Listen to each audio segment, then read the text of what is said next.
ஓவரா ஆட்டம் போட்டுக்கிட்டு இருக்க ஈஸ்வரிய தமிழ்ச்செல்வியே ஓங்கி 4 அறை கொடுத்தா நல்லா இருக்கும்னு நீங்க நினைச்சீங்கன்னா இந்த வீடியோக்கு ஒரு லைக் பண்ணுங்க. வாங்க வீடியோக்குள்ள போலாம். அடியே ஐஸ்வர்யா, என்னடி நீங்க ஹனிமூன் போறங்கிற மாதிரி ஒரு இடம் போயிருந்தீங்களே, சென்னையெல்லாம் எப்படி இருக்கு? அப்புறம் சேது உனக்கு பிடிச்ச மாதிரி உன்னை சந்தோஷமா பாத்துக்கிறானா அப்படின்னு சொல்லிட்டு இங்க ஈஸ்வரி அங்க ஐஸ்வர்யாவுக்கு ஃபோன் பண்ணி பேச, எங்க ஆண்டி எங்க, நான் நினைச்ச மாதிரி ஒண்ணுமே நடக்கிறது இல்ல. அந்த குழந்தைய வச்சுக்கிட்டு எப்ப பாரு சேது மாமா குழந்தை கூட தான் இருக்காரு. என் கூட கொஞ்ச நேரம் கூட தனியா ஸ்பெண்ட் பண்றதே இல்ல. என்ன ஐஸ்வர்யா சொல்ற? அதான் அந்த குழந்தைய பாத்துக்கிறதுக்காக 2 வேலைக்காரங்க மாதிரி கருப்பும் மலரும் அந்த இடத்துக்கு வந்திருக்காங்களே. அப்படி இருக்கும்போது கூடமா சேது அந்த குழந்தை கூடயே இருக்கிறான். ஆமாண்டி, என்னத்த சொல்றது, நான் இன்னைக்கு கூட எப்படியாவது அழகரை நீங்க மலர்கிட்ட கொடுத்து அனுப்பிடுங்க, நாம 2 பேரும் ஹனிமூன் மாதிரி இங்கே என்ஜாய் பண்ணலாம்னு சொன்னேன். ஆனா அவர் என்ன தெரியுமா சொல்றாரு, எனக்கு என் குழந்தை தான் முக்கியம், அழகரை விட்டு ஒரு நிமிஷம் கூட இருக்க மாட்டேன்னு சொல்லி குழந்தைய தான் கூடவே தான் வச்சுக்கிறாரு. இப்ப கூட ஏதோ மீட்டிங் ட்ரைனிங் சொல்லிட்டு அவரு அழகரை தூக்கிக்கிட்டே தான் ஆண்டி போயிருக்காரு அப்படின்னு சொல்லிட்டு இங்க ஐஸ்வர்யா ரொம்ப வருத்தப்பட்டு பேசிக்கிட்டு இருக்க. சரி, எல்லாத்தையும் நான் பாத்துக்கிறேன், நீ போனை வை அப்படின்னு கொஞ்ச நேரத்துல இங்க ஈஸ்வரி போனை வைக்க பக்கத்துல இருந்த சித்ராவோ, என்னம்மா இந்த அழகர் அந்த மீனாட்சியால கண்டிப்பா ஐஸ்வர்யா சேது கூட ஒன்னா சேர்ந்து வாழவே முடியாது போல இருக்கே, இப்போ என்னதாமா பண்றது?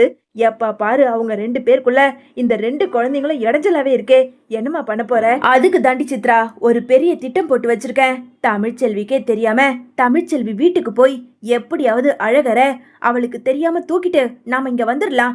அதுக்கப்புறம் நாம ஏதாவது பிரச்சனை வந்தா சமாளிச்சுப்போம். எப்படியும் அவ கோபமாகி பஞ்சாயத்துல பிரச்சனை பண்ணி என் 2 குழந்தைய நான் தரமாட்டேன், என்கிட்ட தான் வச்சுப்பான்னு அவ பிரச்சனை பண்ணுவாள. அதுக்கப்புறம் இந்த அழகரும் மீனாட்சியும் அவளை தூக்கிட்டு போயிடுவா. என்ன நான் சொல்றது சரிதானே? அம்மா சூப்பர்மா, இதே மாதிரி பண்ணிடலாம். ஆமா, எப்பமா பண்றது?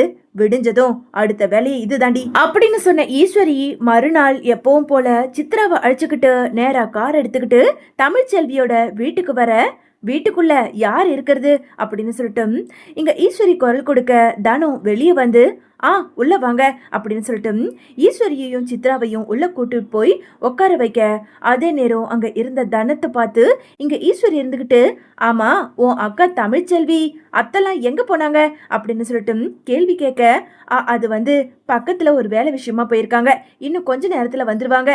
சரி சரி இருக்கட்டும், அழகரை பார்த்து ரொம்ப நாள் ஆச்சுன்னு சொல்லிட்டு தான் அழகரை பார்த்துட்டு போலான்னு வந்தேன். ஆமா, அழகர் சொல்ல போனா இன்னைக்கு எங்க வீட்டுல தானே இருக்கணும், இன்னமும் உன் அக்கா எடுத்துட்டு வந்து கொடுக்காம இருந்தா என்ன அது அர்த்தம் அப்படின்னு சொல்லிட்டு இங்க ஈஸ்வரி கேட்க, அது வந்து மாமா ஏற்கனவே மீனாட்சியை தூக்கிட்டு வந்து கொடுக்கல, அதனாலதான் மீனாட்சியை கொண்டு வந்து கொடுத்ததுக்கு அப்புறம் அழகரை கொடுக்கலாம்னு சொல்லி அக்கா முடிவுல இருக்கா, மத்தபடி ஒன்றும் இல்லை. சரி, காஃபி குடிக்கிறீங்களா? காஃபி எல்லாம் வேண்டாம், அடிக்கிற வெயிலுக்கு ஒரு ஃப்ரெஷ்ஷா ஜூஸ் வாங்கிட்டு வா அப்படின்னு சொல்லிட்டு இங்க ஈஸ்வரி தனத்துக்கிட்ட சொல்ல, நல்லா கூலிங்கா வாங்கிட்டு வர சொல்லி இங்க ஈஸ்வரி சொன்னதும் அங்க தனமுமே நேரா கடைக்கு போறாங்க. கடைக்கு போன கொஞ்ச நேரத்துல இங்க சித்ரா இருந்துகிட்டு, அம்மா அந்த தனம் போயிட்டாமா, வீட்டுல யாருமே இல்ல, அடுத்ததா என்ன பண்ண போற? அடியே சித்ரா, நான் சொன்ன மாதிரியே ஒரு லெட்டர்ல எழுதி வைக்க சொன்னனே, அந்த லெட்டர் எங்கடி?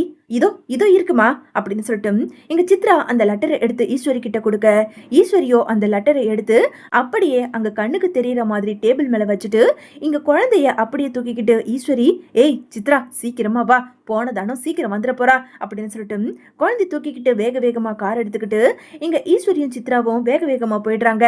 இன்னொரு பக்கம் கொஞ்ச நேரத்துல இங்க தனம் எப்பவும் போல அங்க வீட்டுக்கு வர குழந்தை இல்லாததை பார்த்து அப்படியே அதிர்ச்சியாகி, என்ன இது, அழகரையும் காணும், இங்க இருந்த ஈஸ்வரியாத்தையும் காணும், என்னாச்சு, ஒருவேளை குழந்தைய தூக்கிட்டு போயிட்டாங்களா? ஐயோ, இப்படி மட்டும் இருந்ததுன்னா அக்கா நம்மள கொலை பண்ணி போட்டுடுவா, இப்பவே நாம அக்காக்கு போன் பண்ணி சொல்லிடணும் அப்படின்னு சொல்லிட்டு தன்னோட போனை எடுத்து அங்க தமிழ்ச்செல்விக்கு போன் பண்ணி இந்த மாதிரி அழகரை காணும் அப்படின்னு சொல்லிட்டு விஷயத்த சொல்ல, அடுத்த கொஞ்ச நேரத்துல தமிழ்ச்செல்வி அப்பத்தானு எல்லாருமே வீட்டுக்கு ஓடி வராங்க. வீட்டுக்கு வந்த தமிழ்ச்செல்வியை பார்த்து அங்க தானே நடந்தது சொன்னதும், ஏய் தனோ, உனக்கு கொஞ்சமாவது பொறுப்பு இருக்கா? குழந்தைய பாத்துக்க சொல்லி உன்கிட்ட கொடுத்துட்டு போனா இப்படி குழந்தைய தொலைச்சிட்டு நிக்கிறியே. அக்கா இங்க ஒரு லெட்டர் இருக்கு அப்படின்னு சொல்லிட்டு தனோ அந்த லெட்டர் எடுத்து அங்க தமிழ்ச்செல்வி கிட்ட கொடுக்க, தமிழ்ச்செல்வியோ அந்த லெட்டரை படிச்சு பார்த்துட்டு அப்படியே அதிர்ச்சி ஆகுறாங்க. அடியே தமிழ்ச்செல்வி, அப்படி அந்த லெட்டர்ல என்ன தாண்டி இருக்கு, இப்படி இடிஞ்சு போய் நின்னுகிட்டு இருக்க அப்படின்னு சொல்லிட்டு இங்க அப்பத்தா கேட்க, அம்மாச்சி போதுமா, அந்த ஈஸ்வரி இந்த வீட்டுக்கு வந்து என் குழந்தைய தூக்கிட்டு போனதுதான் உண்மை. இந்த லெட்டர்ல அந்த ஈஸ்வரி என்ன எழுதி வச்சிருக்காங்க தெரியுமா? நியாயப்படி, பஞ்சாயத்து படி இன்னைக்கு அழகர் எங்க வீட்டுல இருக்கணும்னு சொல்லி எழுதி வச்சிருக்காங்க. அதனாலதான் நான் குழந்தைய தூக்கிட்டு போறேன்னு சொல்லி இப்படி எழுதி கொடுத்துட்டு போயிருக்காங்க. இதுல என்ன அர்த்தம் இருக்கு? என்ன நியாயம் இருக்கு? மீனாட்சியை நான் கேட்டிருந்தேன். மீனாட்சியை கொடுத்துட்டு இந்த அழகரை தூக்கிட்டு போயிருந்தா எந்த பிரச்சனையும் வந்திருக்காதே. இல்ல, இதுக்கு மேல நான் பொறுமையா இருக்கவே மாட்டேன். எல்லாத்துக்கும் காரணம் நீங்க தானே. பாருங்க, இப்ப நான் என்ன பண்றது, என்ன பண்ண முடியும்? இதுக்கு மேல நான் சும்மா இருக்க மாட்டேன். இது நாள் வரைக்கும் தமிழ்ச்செல்வியை பார்த்ததெல்லாம் போதும். இதுக்கப்புறம் இந்த தமிழ்ச்செல்வி யாருங்கிறத நான் நிரூபிச்சு காட்டுறேன். நான் இப்பவே போலீஸ் ஸ்டேஷன் போக தான் போறேன். போலீஸ் ஸ்டேஷன் போய் என் குழந்தைய கடத்திருக்காங்கன்னு சொல்லி கம்ப்ளைண்ட் கொடுக்க தான் போறேன். 2 பேரையும் தூக்கி உள்ள வைக்க தான் போறேன்.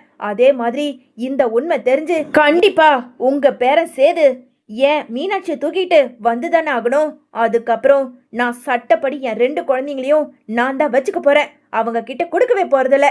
இப்பவே நான் போலீஸ் ஸ்டேஷன் போறேன். அம்மா, என் கூட வரியா அப்படின்னு சொல்லிட்டு தமிழ்ச்செல்வி வசந்தியையும் தனத்தையும் அழைச்சுக்கிட்டு நேரா போலீஸ் ஸ்டேஷன் போறாங்க. போலீஸ் ஸ்டேஷனுக்கு வந்த தமிழ்ச்செல்வியோ இந்த மாதிரி முன்னாள் அமைச்சரோட தம்பியோட பொண்டாட்டி ஈஸ்வரி என்னோட குழந்தைய எனக்கே தெரியாம கடத்தி கொண்டு போய் வச்சிருக்காங்க. சட்டப்படி தயவு செஞ்சு என் குழந்தைய என்கிட்ட வாங்கி கொடுத்துருங்க அப்படின்னு சொல்லிட்டு ஒரு கம்ப்ளைண்ட் கொடுக்க இங்க போலீஸ் ஸ்டேஷன்ல இருந்த லேடி இன்ஸ்பெக்டரோ கான்ஸ்டபிளை அழைச்சுக்கிட்டு தமிழ்ச்செல்வியையும் அழைச்சுக்கிட்டு நேரா ராஜாங்கத்தோட வீட்டுக்கு போறாங்க. இன்னொரு பக்கம் சென்னையில சேது இங்க மீட்டிங்கை முடிச்சுட்டு குழந்தைய தூக்கிட்டு வெளியே வர அங்க நின்னுகிட்டு இருந்த இங்க கருப்பு இருந்துகிட்டு, மாப்பிள்ள உனக்கு விஷயம் தெரியுமா? பஞ்சாயத்துல இன்னைக்கு நாம மீனாட்சி தூக்கிட்டு போய் கொடுத்துட்டு அழகரை வாங்கணும், அப்படிதானே? ஆமா மாமா, இதுல என்ன சந்தேகம்? நான் தான் அப்பாவை ஃபோன் பண்ணி சொல்லியிருந்தேனே. ஐயோ மாப்பிள்ள, நாம அப்படிதான் நினைச்சுக்கிட்டு இருக்கோம். ஆனா யாருமே ஃபோன் பண்ணி சொல்லவே இல்லை. அப்பா ஃபோன் பண்ணதுல ஃபோன் அங்க நாட் ரீச்சபிள் இருக்குன்னு சொல்லிட்டு இப்பதான் மாமா என்கிட்ட சொன்னாரு. இப்போ பெரிய பிரச்சனையா இருக்குமோன்னு எனக்கு என்னமோ பயமா இருக்கு அப்படின்னு சொல்லிட்டு அங்க இருந்த கருப்பு சொல்ல, மாமா என்ன பண்ணிட முடியும்? அதான் அதுக்கு பதிலாக அழகர 2 நாள் அந்த தமிழ்ச்செல்வி வச்சுக்க தானே போறா. இதுல எந்த பிரச்சனையும் வராது. நீ கார் எடு மாமா, நாம ரூமுக்கு போகலாம் அப்படின்னு சொல்லிட்டு சேது நேரா ரூமுக்கு போக இன்னொரு பக்கம் இங்க தமிழ்ச்செல்வியோ போலீஸ அழைச்சுக்கிட்டு நேரா ராஜாங்கத்தோட வீட்டுக்கு வர வீட்டு வாசலுக்கு வந்த லேடி இன்ஸ்பெக்டரோ, யாருமா அது வீட்டுக்குள்ள, வெளியே வாங்க அப்படின்னு சொல்லிட்டு சத்தம் போட்டு குரல் கொடுக்க அதே நேரம் அங்க மோகனா கூடவே ஈஸ்வரி சித்ரான்னு எல்லாருமே வெளியே வராங்க. வெளியே வந்த சாவித்திரியோ, மேடம் யார் மேடம், என்ன வேணும்? எம்எல்ஏ சேது மீட்டிங் விஷயமா சென்னைக்கு போயிருக்கான். அதனால வேற யாரும் இல்லை, வீட்டில் நாங்க தான் இருக்கோம். இங்க பாருங்கம்மா, நான் ஒன்றும் சேதுவை கேட்டு வரல. எங்களுக்கு தேவை தமிழ்ச்செல்வியோட குழந்தைய இந்த வீட்டில் இருக்க ஈஸ்வரி அம்மா தூக்கிட்டு வந்து தெரியாம வச்சிருக்கிறதா இந்த பொண்ணு கம்ப்ளைண்ட் கொடுத்துருக்கு. ஈஸ்வரி எங்க, வெளியே கூப்பிடுங்க அப்படின்னு சொல்லிட்டு இன்ஸ்பெக்டர் குரல் கொடுக்க சத்தம் கேட்டு இங்க சித்ராவும் அங்க ஈஸ்வரியும் வெளியே வராங்க. ஐயோ அம்மா, என்னம்மா? தமிழ்ச்செல்வி ஏதோ பிரச்சனை பண்ணி போலீஸ்ல கம்ப்ளைண்ட் கொடுத்து இங்க போலீஸோட வந்திருக்கா. ஐயோ நான் வரலம்மா. அடியே சித்ரா, வாடி, என்னதான் நடக்குதுன்னு பார்ப்போம் அப்படின்னு சொல்லிட்டு இங்க ஈஸ்வரி வெளியே வந்து, மேடம் சொல்லுங்க மேடம். என்னம்மா, நீ தான் ஈஸ்வரியா? எதுக்காக இவங்க வீட்டுக்குள்ள போய் இவங்களுக்கே தெரியாம குழந்தைய திருடிக்கிட்டு வந்து நீ வீட்டில் வச்சிருக்கியா? என்னம்மா இது அப்படின்னு சொல்லிட்டு இங்க இன்ஸ்பெக்டர் சொல்ல, ஐயோயோ என்ன மேடம் சொல்றீங்க? குழந்தைய நாங்க திருடிக்கிட்டு வந்தோமா? இல்லவே இல்லை. பஞ்சாயத்து படி பஞ்சாயத்துல பெரிய பிரச்சனையாகி வழக்கப்படி குழந்தை, அதாவது அழகர் இந்த நாள்ல எங்க கூட தான் இருக்கணும். அதனால தான் இவ வீட்டுக்கு போனப்ப இல்ல, நான் அழகரை தூக்கிட்டு வந்துட்டேன். இதுல என்ன இருக்கு? நாங்க உடனே குழந்தைய கடத்திட்டோம்னு சொல்லி இவ கம்ப்ளைண்ட் கொடுத்தானு நீங்களும் வந்து அரெஸ்ட் பண்ண வந்துட்டீங்களா மேடம் அப்படின்னு சொல்லிட்டு ஈஸ்வரி ஒரு வழியா நிலைமைய சமாளிச்சுக்கிட்டு இருக்க உடனே இன்ஸ்பெக்டரோ அங்க தமிழ்ச்செல்வியை பார்த்து, என்னம்மா தமிழ்ச்செல்வி, இது ஏதோ பஞ்சாயத்துல அழகர் நியாயப்படி இவங்க வீட்டில் தான் இருக்கணும்னு இவங்க பேசிக்கிட்டு இருக்காங்க. இங்க என்ன நடக்குது? இல்லை மேடம், இன்னைக்கு வழக்கப்படி பார்த்தா இவங்க கிட்ட தான் இருக்கணும். ஆனா இவங்க வீட்டில் இருக்க என்னோட மீனாட்சி, என்னோட பெண் குழந்தை என்கிட்ட இவங்க கொடுத்துட்டு தான் அழகரை இவங்க தூக்கிட்டு போயிருக்கணும். ஆனா இது எதுவுமே இல்லாம என் குழந்தைய என்கிட்டயே சொல்லாம இவங்க திருடிக்கிட்டு வந்திருக்காங்க. இவங்கள சும்மா விடாதீங்க மேடம். என் குழந்தைய என்கிட்ட வாங்கி கொடுத்துட்டு இவங்கள முதல்ல அரெஸ்ட் பண்ணுங்க அப்படின்னு சொல்லிட்டு தமிழ்ச்செல்வி சொல்ல உடனே மோகனா இருந்துகிட்டு, ஏய் ஈஸ்வரி, என்னதான் உனக்கு பிரச்சனை? அதான் சேது இன்னும் மீனாட்சி தூக்கிட்டு வந்து கொடுக்கல, அதுக்குள்ள எதுக்காக இவ்வளவு பெரிய பிரச்சனையை உருவாக்குறதுக்காக தமிழ்ச்செல்வி வீட்டுல போய் மீனாட்சி தூக்கிட்டு வந்திருக்க? பாரு, இப்போ உன் மேல கம்ப்ளைண்ட் கொடுத்திருக்கா தமிழ்ச்செல்வி. தமிழ்ச்செல்வி, என்னம்மா இது? சேது வரட்டும், சேதுவுக்கு அங்க என்ன சூழ்நிலைன்னு தெரியலல, எதுவா இருந்தாலும் தெரிஞ்சாதானம்மா அப்படின்னு சொல்லிட்டு இங்க மோகனா சொல்ல, அதெல்லாம் முடியாது. எனக்கு தேவை என்னோட அழகர், என்னோட மீனாட்சி, என் 2 குழந்தைகளையும் என்கிட்டயே கொடுத்துருங்க. போனா போது ஏதோ என் குழந்தைக்கு அப்பனாச்சேன்னு சொல்லிட்டு நான் குழந்தைங்களை கொடுத்து மாத்திக்கிறதுல ஒத்துக்கிட்டேன். ஆனா இப்போ என்கிட்ட எந்த குழந்தையும் இல்லாம ஆக்கிட்டாரு. இனி என் குழந்தைய விட்டு கொடுக்கவே போறதில்ல.